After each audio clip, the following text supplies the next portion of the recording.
So we're going to solve this quadratic here with the aid of synthetic division. Once again, we need to come up with a root first. So I'm going to try -2 since it's a factor of this here. So if I substitute x for -2, it turns out I get 0. So I'm going to use that in my synthetic division. I write the root here, and then I write the coefficients of the original polynomial 4, 12, 9, and 2. So we always start by bringing down this number 4. Multiplying -2 by 4 gives us -8, so I'll put that there. We add to find the remainder. Now we go -2 times 4, that gives us -8. 9 plus -8 gives us +1. And then, of course, -2 times 1 is -2, adding to get the final remainder of 0, which is what we expected because we know that x plus 2 is a factor. So we have just found that f of x is equal to x plus 2. We already knew that was a factor, but these numbers here are coefficients of the resulting quadratic. So it's 4x squared plus 4x plus 1. So we can factorize this quadratic using the usual methods. We might choose AC methods. It turns out to be 2x plus 1 all squared. So the solutions are x equals -2. That makes the first bracket equal 0. And the number that makes the second factor equal 0 is -1/2. But how do we use synthetic division if it didn't have an integer root? Let's now take a look at that. So we're going to use modified synthetic division to show how we would divide by a linear factor that is not monic, like this one here.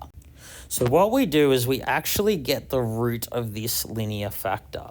So of course, if 2x minus 3 equals 0, x equals 3 on 2. 3 over 2 is the root of the linear polynomial.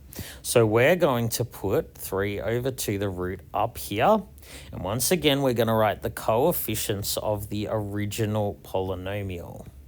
So it's called modified synthetic division because it's slightly different, but very similar.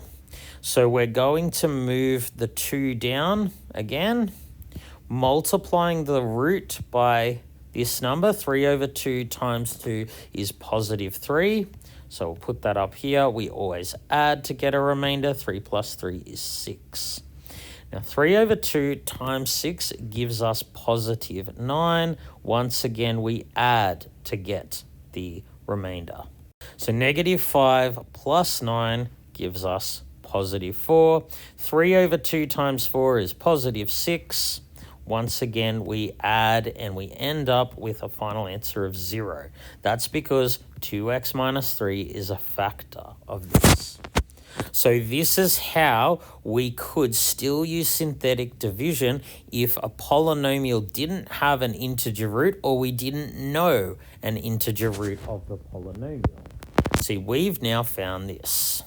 So if I refer to this original cubic as fx, we have found that it is equal to x minus 3 over 2, that root, multiplied by, and it will have to be a quadratic again, 2x squared plus 6x plus 4 with no remainder. So we wanted it to be 2x minus 3. Well, I can just multiply this by 2. So that means I'm going to multiply the x by 2 and the 3 over 2 by 2. So that will make this first one 2x minus 3. But I can't just multiply this by 2. It's not quite the same polynomial. So I'm actually going to divide this one here by 2. That means divide each coefficient. 2x squared divide 2, 6x divide 2, and 4 divided by 2. So I have factorized this polynomial. Now, it turns out that this one does have solutions, this quadratic, but it won't always have solutions. So this tells us how we can still factorize a cubic if it has a rational root that is not an integer. We just use this modified form of synthetic division that we see is very similar to synthetic division anyway. All right, thank you so much for tuning into this video. This has been the luckiest maths teacher in the world. Have a great day.